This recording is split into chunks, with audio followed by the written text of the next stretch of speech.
The next Newton-Cotes integration formula is one that we're all familiar with, and that's Simpsons 1/3 rule, and we're going to go through this fairly quickly. So with Simpsons 1/3 rule, we imagine that we have three equally spaced x values, x1, x2 and x3.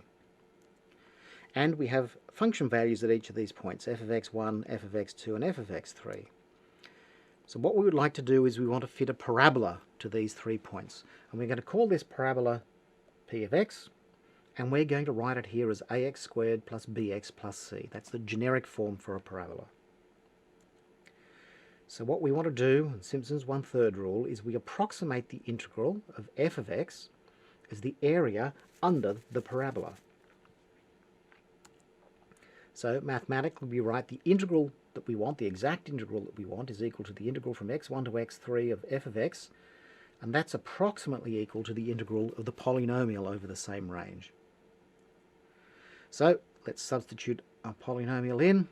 We can integrate this quite simply analytically. But how does that help? We have no idea what a, b and c are actually equal to for any given set of points. However, it's pretty easy to find the coefficients a, b and c, and I recommend that you do this. It's just a little bit of algebra.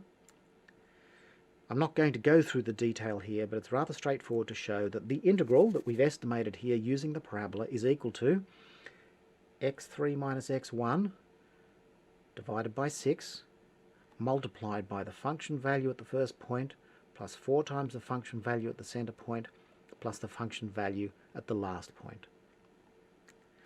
Let's introduce a mesh spacing h, which is equal to 1/2 the distance between x3 and x1, or it's equal to x2 minus x1. And then we can write Simpsons 1/3 rule as this formula down here. I is equal to h on 3 times f of x1 plus 4 times f of x2 plus f of x3. That's the basic Simpsons 1/3 rule. The truncation error in Simpsons 1/3 rule is approximately equal to -1/90 times the fourth derivative of the function evaluated at some point in the interval, psi, multiplied by h to the fifth. And we write that using our order notation as order h to the fifth. Thus, halving the interval size gives us 1/32 of the error. It's far more accurate than the trapezoidal rule. The other nice thing about Simpsons 1/3 rule is because the error depends on the fourth derivative, you can see that up here, the error is 0 if our function has a 0 fourth derivative, and that's really common, for example, in a cubic polynomial. Not common, it's always the case for a cubic polynomial. So Simpsons 1/3 rule, by fitting a parabola to some data points, can exactly integrate a function that's actually a cubic, and that's pretty remarkable. Just like with the trapezoidal rule, we would never want to use just one interval. So we will always use the composite Simpsons 1/3 rule. So if we have a set of points like this, first of all, there must be an even number of segments, which means we have an odd number of points. The 3 points associated with each pair of segments contributes like 1 times the left point plus 4 times the center point plus 1 times the right point. So those 3 points contribute 1, 4, 1, the next 3 points 1, 4, 1, the next 1, 4, 1, etc. until we get to the end of the interval. So we can see that this point here contributes twice, that point there contributes twice, etc. Whereas the end points only contribute once, and these other points contribute 4 times.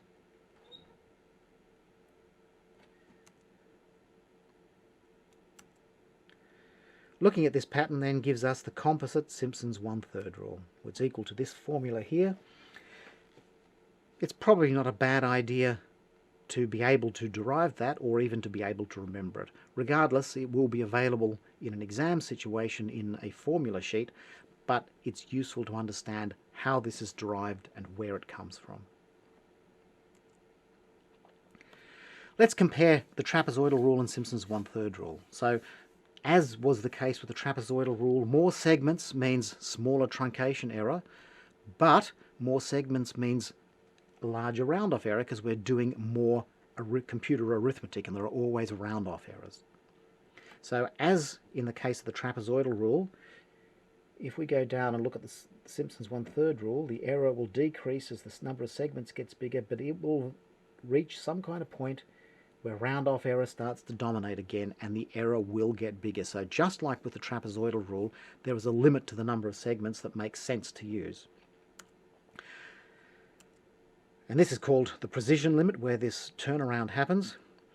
As we decrease h, the truncation error in the Simpsons rule converges faster than the trapezoidal rule. Thus we get to a better limit of precision, a smaller limit of precision, before the round-off errors dominate. They actually start dominating with a smaller number of segments, but the total amount of error is much smaller. So Simpsons 1/3 rule is a much better bet for integrating than the trapezoidal rule.